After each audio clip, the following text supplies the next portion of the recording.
ne compte plus le nombre de chefs d'État et d'autres hautes personnalités politiques ayant passé l'arme à gauche avant l'heure. Serait-il exagéré de dire que l'Afrique s'illustre particulièrement par l'assassinat d'hommes d'État? Sans doute, mais force est de constater que son histoire regorge de faits sanglants. Et voici les amis, 11 chefs d'État africains assassinés au pouvoir.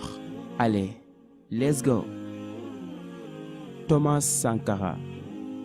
Thomas Sankara est mort à l'âge de 37 ans le 15 octobre 1987. Son assassinat a été mis en œuvre par un commando de militaires lors d'un coup d'État qui a porté son ancien ami Blaise Compaoré au pouvoir. Celui qui a renommé la Haute-Volta à son nom actuel, le Burkina Faso, a dirigé son pays du 4 août 1984 jusqu'à sa mort.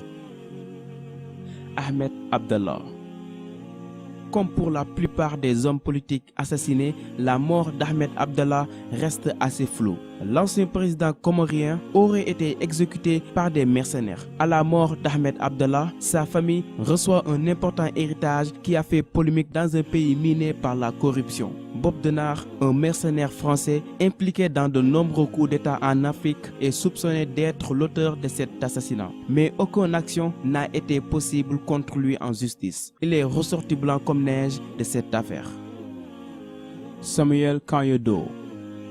Premier autochtone à devenir président du Libéria, Samuel Doe a été pendant longtemps la cible de nombreux coups d'État. Il meurt sous la torture dans d'affreuses circonstances suite à sa capture par les rebelles de Prince Yormi Jackson. Sur une vidéo largement diffusée en Afrique, on voit Prince Yormi Jackson buvant une bière tandis que l'on arrache une oreille à Samuel Doe. Puis, on expose le corps nu du président défunt dans les rues de la capitale du pays. La communauté internationale est choquée.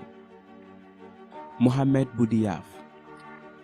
Impossible d'évoquer le nom de cet homme politique algérien sans se rappeler de son assassinat qui s'est déroulé de manière particulièrement froide. L'homme qui a dirigé l'Algérie à partir du 16 janvier 1992 a été tué 5 mois plus tard lors d'une conférence qu'il tenait dans la ville d'Annaba au nord-est du pays. Au cours de cette conférence, un sous-lieutenant du groupe d'intervention spéciale jette une grenade pour faire diversion puis tire à bout portant le président. Même si la piste du complot mettant en cause des généraux de l'armée est avancée, le doute plane toujours sur les réelles motivations de l'assassinat. Melchior Ndadaye. Melchior Ndadaye, premier président démocratiquement élu au Burundi, est assassiné le 21 octobre 1993 au cours d'une nuit fatidique où de nombreuses autres personnalités politiques sont assassinées. Le pays plonge alors dans une spirale de violence interethnique qui feront des centaines de milliers de morts. Cyprien Taryamira. Victime de l'attentat perpétré contre l'avion du président rwandais Juvenal Habyarimana dans lequel il se trouvait, Cyprien a été président du Burundi pendant seulement 2 mois. Il était le deuxième Hutu à prendre la tête de son pays depuis l'indépendance du pays en 1962. Le premier président Hutu était son prédécesseur Melchior Ndadaye, également assassiné au pouvoir. Juvenal Habyarimana. Le troisième président du Rwanda, Juvenal, meurt le 6 avril 1994, date que beaucoup de gens considèrent comme le point de départ du génocide rwandais. Son avion est abattu en plein vol par un tir de missile sol-air. Présent dans cet avion, de hauts cadres de la République ainsi que le président burundais Cyprien Taryamira meurent avec lui. Ce jour restera gravé dans la mémoire du peuple rwandais. Ibrahim Baré Mainesara.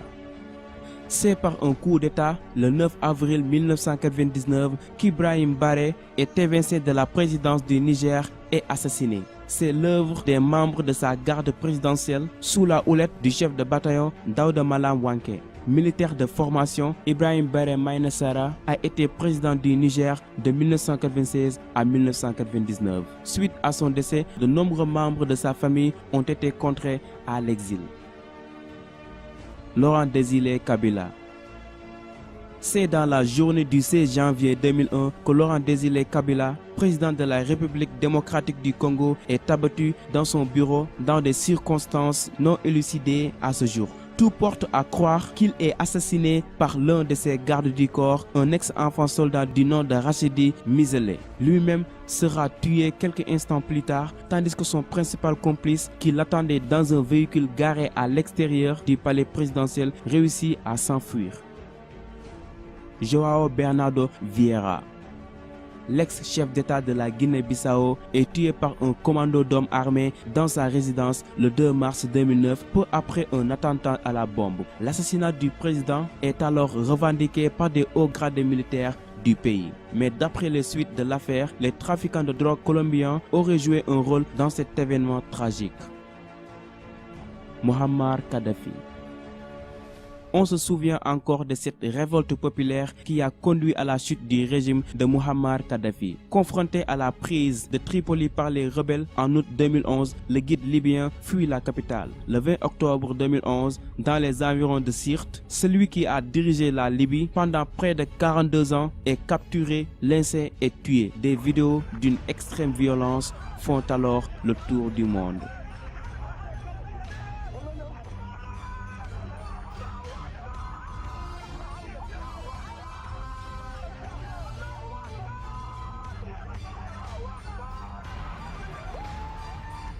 Allez les amis, c'est tout pour aujourd'hui. J'espère que cette vidéo vous a intéressé.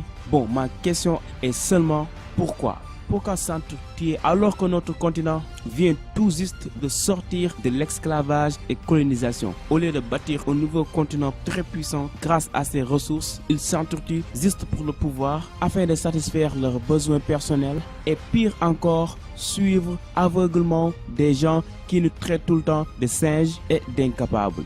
Vraiment, je trouve tout cela désolant. Aimez la vidéo et partagez-la aussi à vos amis, c'est la récompense, et abonnez-vous pour encore plus et plus de vidéos. Allez, rendez-vous dans ma prochaine vidéo. Ciao!